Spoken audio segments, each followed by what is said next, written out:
do versículo 1 até o versículo 16. Atos 22, do 1 ao 16. Aqui na minha versão NVI, eu vou ler para vocês, acompanhem. Diz o seguinte: irmãos e pais, ouçam agora a minha defesa. Quando ouviram que lhes falava em aramaico, ficaram em absoluto silêncio. Então Paulo disse: sou judeu, nascido em Tarso da Cilícia, mas criado nessa cidade. Fui instruído rigorosamente por Gamaliel na lei de nossos antepassados, sendo tão zeloso por Deus quanto qualquer um de vocês hoje. Persegui os seguidores desse caminho até a morte, prendendo tanto homens como mulheres e lançando-os na prisão, como podem testemunhar o sumo sacerdote e todo o sinédrio. Deles cheguei a obter cartas para seus irmãos em Damasco, e fui até lá, a fim de trazer essas pessoas a Jerusalém como prisioneiros para serem punidas. Por volta do meio-dia, eu me aproximava de Damasco, quando de repente uma forte luz vinda do céu brilhou ao meu redor. Caí por terra e ouvi uma voz que me dizia: Saulo, Saulo, por que você está me perseguindo? Então perguntei: quem és tu, Senhor? E ele respondeu: eu sou Jesus o Nazareno, a quem você persegue. Os que me acompanhavam viram a luz, mas não entenderam a voz daquele que falava comigo. Assim perguntei: que devo fazer, Senhor?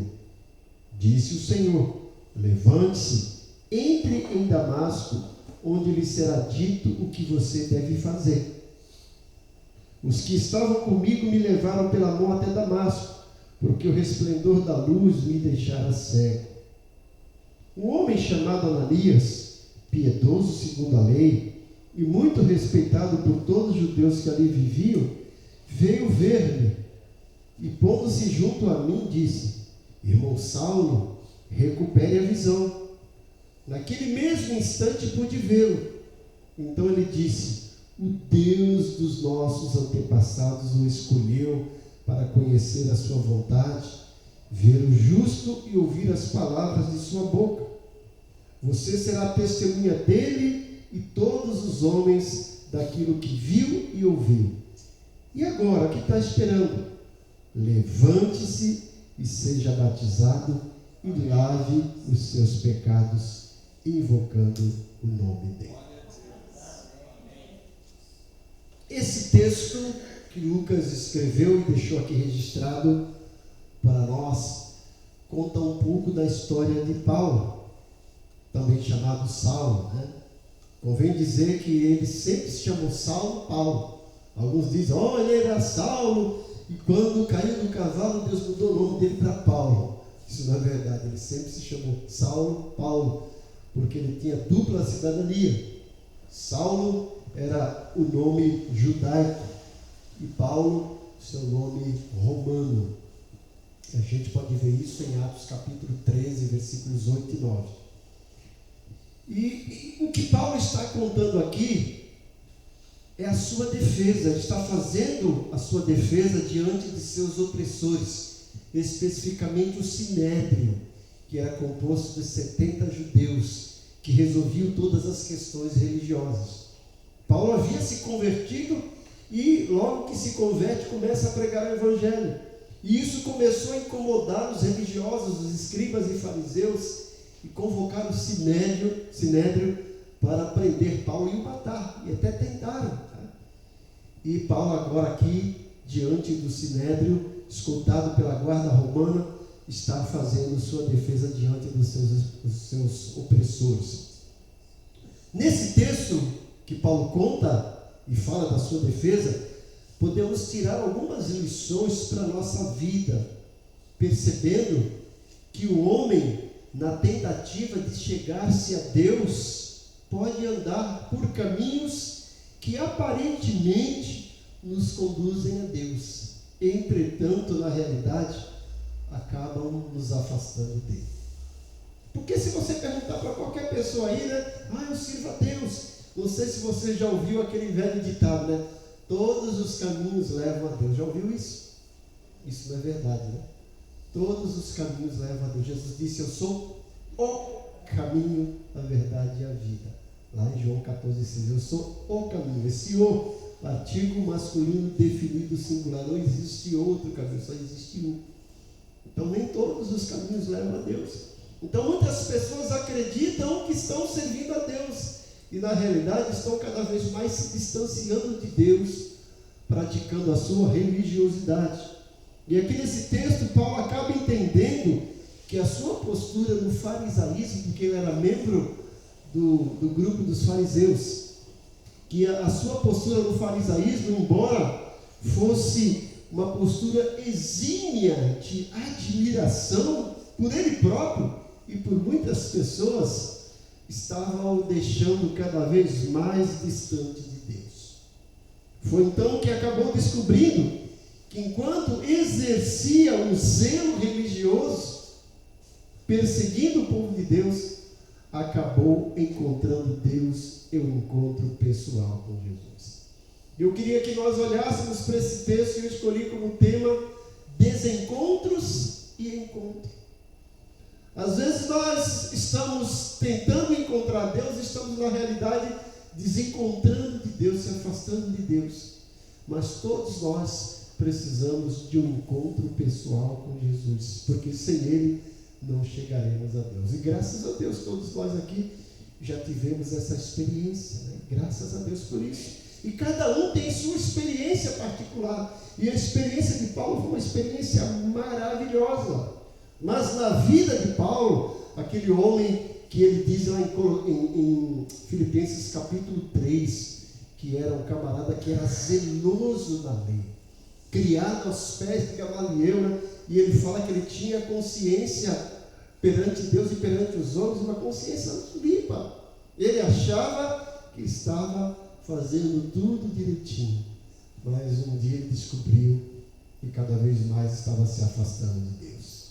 Esse encontro pessoal de Paulo com Jesus é relatado nesse livro de Atos, no capítulo 9. Aqui no capítulo 22 ele se defende diante do Sinédrio, e lá no capítulo 26 ele vai contar novamente essa história perante o rei Agripa. E aqui, olhando para esse texto, esses versículos que eu li, nós podemos perceber como podemos nos afastar de Deus. Que isso, pastor? A gente pode se afastar de Deus? Pode sim. A Bíblia fala que os nossos pecados fazem separação entre nós e Deus. O livro de Isaías fala que a mão do Senhor não está encolhida, nem os seus ouvidos fechados, para que não possa ouvir e nem nos abençoar.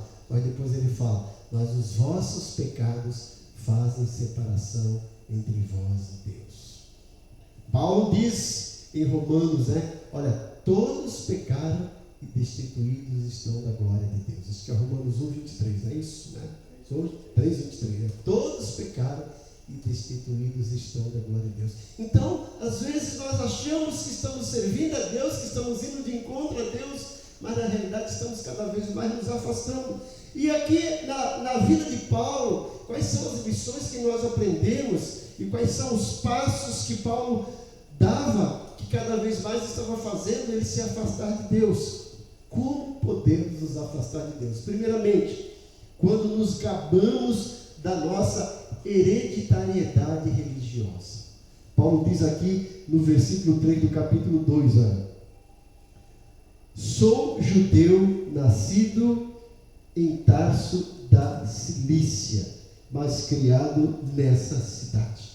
Paulo achava que o fato dele ser um judeu, que era o povo de Deus, pelo fato dele ter nascido judeu, o aproximava de Deus. E na realidade não. O povo judeu era considerado como a menina dos olhos de Deus, era o povo separado por Deus, que teve como pai na fé Abraão. Mas quando nós olhamos o Antigo Testamento, percebemos que esse povo, que era protegido por Deus, muitas vezes se afastava de Deus, se gabava e ficava no estribo de que era povo de Deus e que tudo ia correr bem para eles. Mas na realidade, muitas vezes, eles estavam tomando caminhos totalmente contrários à direção de Deus. Deus os direcionava por um lado, eles estavam indo por outro. E Paulo, antes de ter esse encontro com Jesus, ele se gabava da sua hereditariedade. Olha, eu sou judeu. Olha, eu nasci na cidade de Tarso, mas eu sou judeu. Eu sou hebreu dos hebreus, como ele diz em Filipenses e como ele diz lá no capítulo 26, diante do rei Agripa. E quantas vezes nós também nos encontramos nessa posição? Algumas pessoas falam assim: eu sou católico porque meu pai foi católico, minha mãe é católica, meus avós foram católicos, meus antepassados foram católicos. E até algumas pessoas se dizem crentes porque os seus pais são crentes, mas na realidade não são. Hereditariedade religiosa não leva ninguém ao céu. Nós precisamos de um encontro pessoal com Jesus. Sem esse encontro pessoal, ninguém vai para o céu. A gente pode ter aqui uma certidão de nascimento, né? E colocar lá, ó, avós paterno, avós materno, cristão. Isso não vai fazer diferença nenhuma. Se você chegar com o seu registro lá no céu, diante do anjo, aqui, olha, meu avô era cristão lá da igreja, meu pai era cristão, e o anjo falou assim: mas teu nome não está no livro da vida. Blá, blá, aqui você não entra. Religiosidade, né? Hereditariedade religiosa não nos aproxima de Deus. Muito pelo contrário, nos afasta cada vez mais. E Paulo podia se gabar disso, na sua hereditariedade religiosa. A segunda coisa que nos afasta de Deus é quando estamos nos gabando na nossa instrução religiosa. Paulo, ainda nesse versículo 3, além de mostrar a sua hereditariedade religiosa, ele se gaba da sua instrução religiosa. Ele diz aqui no versículo 3, né? Olha, eu sou judeu, nascido em Tarso da Sicília, mas criado nessa cidade. Fui instruído rigorosamente por Gamaliel na lei de nossos antepassados, sendo tão zeloso por Deus quanto qualquer de vocês hoje. Ele estava se gabando na instrução religiosa. Olha, eu fui instruído pela pessoa que mais conhece a lei. E quantas pessoas se gabam também por conhecer a Deus, né? A gente vê às vezes na internet, vídeo, pessoas que vão lá, encontram um mendigo ou uma pessoa que está na rua e que chega lá e prega para eles. Aí a pessoa coloca aqui, ele está pregando para os outros. Está pregando para os outros. Mas a vida dele está indo para o inferno, porque está longe de Deus. Ou seja, tem um conhecimento bíblico, conhece a palavra de Deus, mas não conhece o Deus da palavra. Não adianta nós sabermos quem é Jesus, não adianta nós sabermos quem é Deus, não adianta nós conhecermos a palavra de Deus, se não tivermos um encontro pessoal com Jesus. Isso não vale nada. Não adianta termos um diploma teológico, isso é bom, mas também, se chegarmos com um diploma teológico no céu, isso não é ingresso, não é passaporte para o céu. Paulo podia se gabar disso. Olha, eu fui instruído pela pessoa top de linha aqui, né? Se fosse hoje, Paulo ia falar assim: olha, eu fui formado na Universidade de Oxford, né? Ou na Harvard. Isso não tem peso nenhum diante de Deus. Então, se gabando da hereditariedade religiosa, se gabando da instrução religiosa, cada vez mais nos afasta de Deus.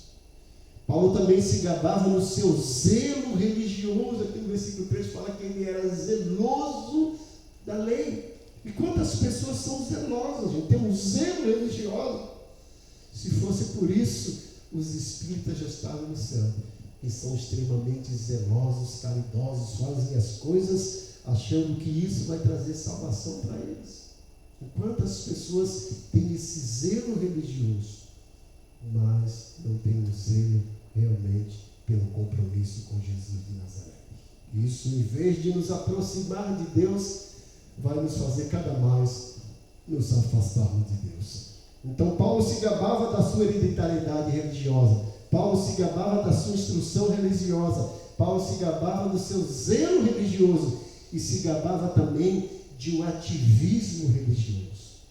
Paulo, além da instrução, além da sua religiosidade, era um camarada que era ativo naquilo que ele cria. Ele diz no versículos 4 e 5, olha: persegui os seguidores desse caminho até a morte, prendendo tanto homens como mulheres e lançando-os na prisão, como o podem testemunhar o sumo sacerdote e todo o sinédrio deles. Cheguei a obter carta para seus irmãos em Damasco e fui até lá, a fim de trazer essas pessoas a Jerusalém como prisioneiras para serem punidas. Paulo, em nome da lei que ele aprendera, estava perseguindo o povo de Deus, achando que estava fazendo a coisa correta. Era uma pessoa ativa na sua instrução religiosa, no seu credo. E a gente vê pessoas que são ativas, né? Quando a gente vai na igreja católica, vê quantas pessoas são ativas, que não perdem uma missa, né? Que não perdem uma novena, que não perdem uma trezena, que não perdem aquelas comemorações que estão lá. E as pessoas falam que são beatos de igreja, né? Ativismo religioso não salva ninguém. Ativismo religioso não conquista o coração de Deus. E tem algumas pessoas que se dizem católicas, a gente fala assim: qual é a sua religião? Eu sou católico, mas não praticante. Está dizendo, não é ativo. A vida cristã, se não for ativo, não é vida cristã. Não existe crente não praticante. Mas do jeito que estão as coisas hoje, muitos vão dizer: eu sou cristão não praticante, né? Porque as coisas estão assim. Muitas pessoas estão se afastando cada vez mais de Deus. Então, gente, ativismo religioso não salva ninguém. Quantas pessoas fazem coisas em nome de Deus, né? E achando que isso vai trazer salvação.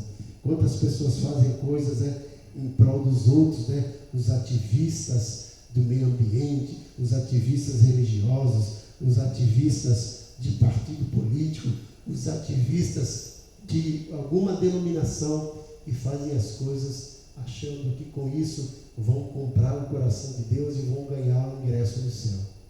Isso não é verdade. Paulo era testemunha viva disso. Paulo fala que tinha tudo isso. Ele vai dizer em outra carta: olha, tudo aquilo que eu tinha, em Filipenses 3 ele fala isso, eu considerei como esterco para conhecer a Jesus e a sublimidade do seu poder. Paulo está dizendo: tudo aquilo que eu me gabava, toda aquela instrução, toda a minha hereditariedade, toda a minha instrução religiosa, todo o meu zelo religioso, todo o meu ativismo religioso não era nada. Eu estava cego até que um dia eu tive um encontro pessoal com Jesus. Aí eu fiquei cego espiritualmente. Eu já era cego espiritualmente, mas eu fiquei cego fisicamente. Depois o Senhor foi lá com Ananias e eu voltei a enxergar fisicamente, mas principalmente voltei a enxergar espiritualmente. Os meus olhos se abriram naquela cegueira espiritual e eu entendi que nada daquilo me aproximava de Deus. Cada vez mais me afastava. Paulo chegou a perseguir o povo de Deus. E Jesus disse para ele: Paulo, Paulo, né? Saulo, Saulo, por que você está me perseguindo? E ele perguntou: mas quem és tu, Senhor? Jesus fala: eu sou Jesus Nazaré, a quem tu está perseguindo. Jesus não disse: tu está perseguindo o meu povo, tu está perseguindo a minha igreja. Jesus disse: tu está perseguindo a mim. Olha, gente, presta atenção nisso. Quando nós estamos perseguindo alguém que é servo de Deus, nós estamos perseguindo a Deus. Quem persegue o povo de Deus está perseguindo a Deus. Jesus disse para Paulo: Paulo, você pensa que está perseguindo o meu povo, você está perseguindo a mim. E ele disse: dura coisa é recalcitrar contra os aguilhões. Jesus está falando assim: Paulo, tu quer medir força comigo? Tu vai se dar mal. Não adianta, né? Tu vai cair. E ele realmente caiu por terra e entendeu. Então, como podemos nos afastar de Deus? Quando nos gabamos da nossa hereditariedade religiosa, quando nos gabamos da nossa instrução religiosa, quando nos gabamos do nosso zelo religioso e quando nos gabamos do nosso ativismo religioso. E agora? O que eu faço? como podemos nos aproximar de Deus? O versículo 6 a 16 vai mostrar. Primeiramente, não existe nenhuma outra maneira de chegar a Deus a não ser o encontro pessoal com Jesus. Paulo diz isso do versículo 6 e 7. Ele disse: por volta no meio-dia, eu me aproximava de Damasco, quando de repente uma forte luz vinda do céu brilhou ao meu redor. Caí por terra e ouvi uma voz que me dizia: Saulo, Saulo, por que você está me perseguindo? Nós só podemos nos aproximar de Deus através de um encontro pessoal com Jesus. Lá em Atos 4,13 fala que não há salvação em nenhum outro nome a não ser no nome de Jesus. Jesus disse em João 14,6: eu sou o caminho, a verdade e a vida. Ninguém vem ao Pai a não ser por mim. Jesus disse em João 10: eu sou a porta. Quem entrar por mim encontrará salvação. Eu sou o bom pastor dá vida às suas ovelhas.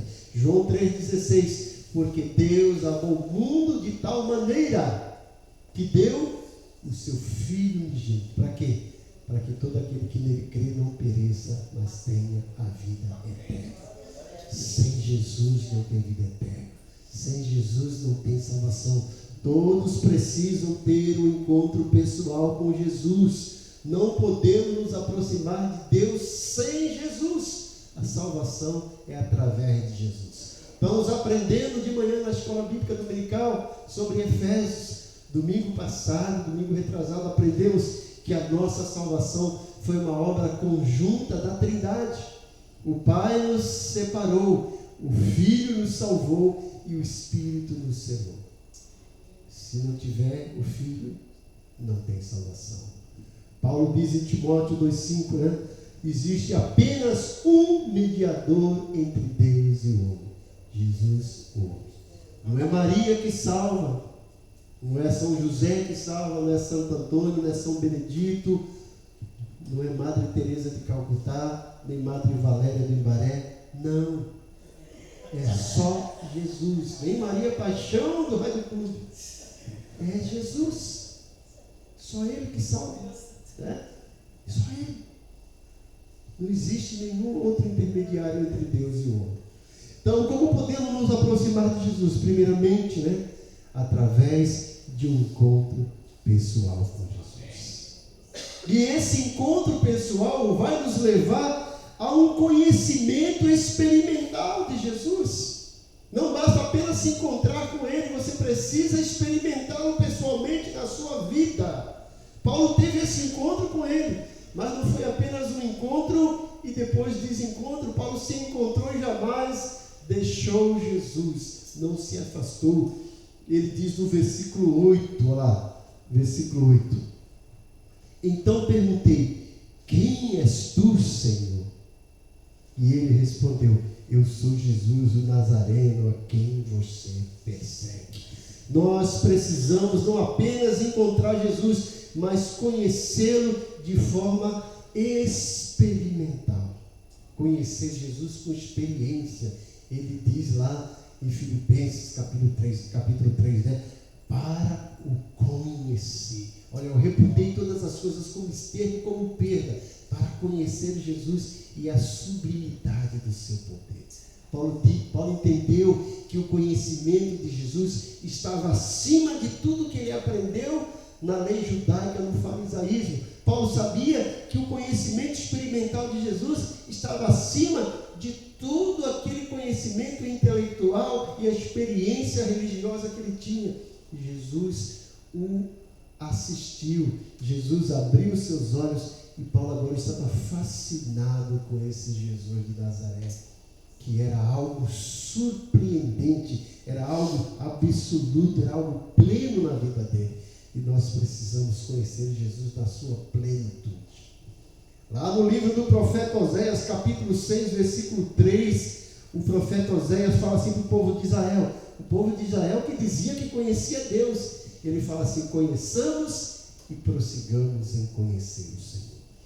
O conhecimento experimental de Jesus vai nos levar a ter experiências diárias com Ele. experiências progressivas com Ele. E cada vez que a gente tem uma experiência com Jesus, nós vamos nos tornando cada vez mais maduros. Jesus não teve apenas esse encontro com Paulo, ele vai mostrar que Jesus apareceu a ele em outras ocasiões, e é por isso que quando Paulo escreve algumas cartas, ele fala assim, ó, isso eu recebi diretamente do Senhor. Ó, não é algo que eu aprendi, não recebi de homem, foi ele quem me falou, foi ele que me orientou. Ele chega a dizer, eu sou apóstolo de Deus pela vontade de Jesus. Foi ele. Paulo teve essa experiência pessoal e ele queria conhecer aquela pessoa que estava falando com ele, aquela voz sublime que o fez cair por terra, aquele brilho maravilhoso que veio lá de cima. A salvação, gente, vem lá de cima, não é daqui de baixo. E ele fala, quem és tu, Senhor? E Jesus fala, Paulo, eu sou Jesus que você está perseguindo. Pare de me perseguir. Como podemos nos aproximar de Deus? Através de um encontro pessoal com Jesus, através de um conhecimento experimental de Jesus. E o terceiro, nos envolvendo com Jesus através de um serviço ministerial prestado a Ele. Quanto mais nós servimos a Deus, mais nós vamos conhecer a Deus.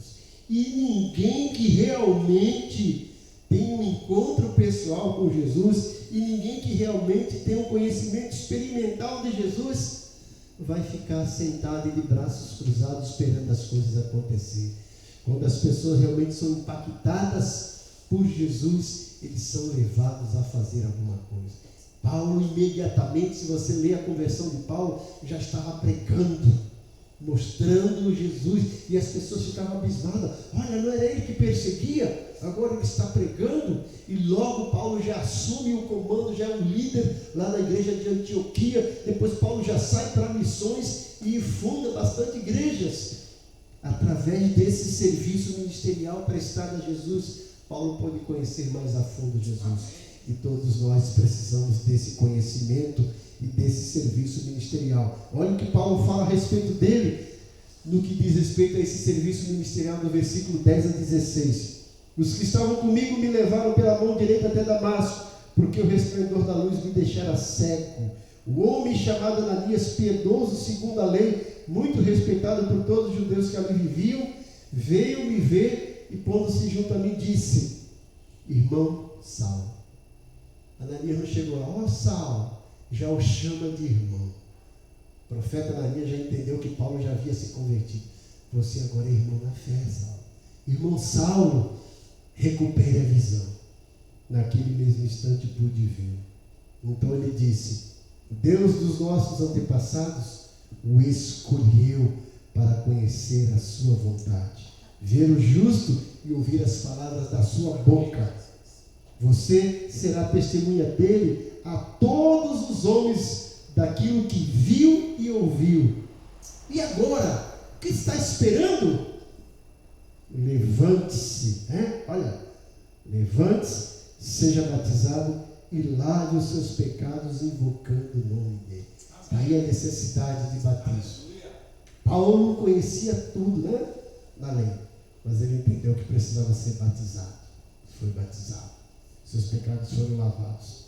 E aí ele diz no versículo 17, depois, quando voltei a Jerusalém, estando a orar no templo, caí em êxtase e vi o Senhor que me dizia: depressa, sai de Jerusalém imediatamente, pois não aceitarão o seu testemunho. E aí vocês vão ver, Paulo agora já sai para fazer a vontade de Deus. Ele diz aqui, ainda se você prestar atenção, ele diz: o que farei? Versículo 10, perguntou, assim perguntei: que devo fazer, Senhor? Que devo fazer? Eu pulei o 10, Ele diz no 10: que devo fazer, Senhor? Disse o Senhor: levante-se entre Damasco, onde lhe será dito o que você deve fazer. E agora o que, seu Saulo? O que eu devo fazer? Precisamos nos embrenhar no ministério. Todos nós temos um ministério. Deus nos chamou para ficar sentados aí no banco e só assistindo culto. Porque tem gente que fala: eu vou lá na igreja assistir culto. Não, você vai cultuar, você vai prestar um culto a Deus. você vai trabalhar. Descubra qual é o seu lugar na igreja. Descubra o seu ministério. O que Deus quer fazer através da sua vida. Paulo entendeu, Jesus foi claramente para ele: eu quero que você seja meu apóstolo entre os gentios. E Paulo imediatamente obedeceu essa voz e já saiu para fazer a vontade de Deus, com aquele mesmo zelo que ele tinha antes, quando era cego religioso. Agora ele usa esse zelo com seus olhos abertos como cidadão dos céus para fazer a vontade de Deus. Amém. E é isso que Deus quer de nós. Ele não quer que através da religiosidade nós nos afastemos dele. Ele quer que através do conhecimento, do encontro pessoal com Jesus, do conhecimento espiritual de Jesus, nos aproximemos de Deus e nos colocamos à disposição dele para trabalhar e para fazer a vontade dele. É isso que Deus espera de cada um de nós. Por isso que ele nos chama de servo. Estamos aqui para servir, estamos aqui a serviço dele. Paulo diz, todo lugar. Paulo estava preso e dizia: eu sou prisioneiro do Senhor, eu sou apóstolo do Senhor, eu sou servo do Senhor, eu sou embaixador em cadeias. Ele estava preso dizendo assim: eu não estou aqui para a vontade do imperador, eu estou aqui para a vontade de Deus. Deus me colocou aqui para fazer uma missão. Enquanto ele estava lá, estava pregando o Evangelho. Em todo e qualquer momento, nós precisamos exercer o nosso ministério prestado a Jesus. Oremos. Pai, muito obrigado pela tua palavra, que é fonte de maturidade, de ensinamento, mas fonte de salvação, fonte de edificação das nossas vidas. Muito obrigado que podemos ver na vida de Paulo que nós precisamos cada vez mais de Jesus, e nos ajuda a estreitarmos o nosso relacionamento com Jesus e a obtermos cada vez mais experiência com Ele e nos lançarmos cada vez mais ao nosso ministério, ao serviço ministerial em prol do reino de Deus. Nós oramos agradecidos em nome de Jesus. Amém.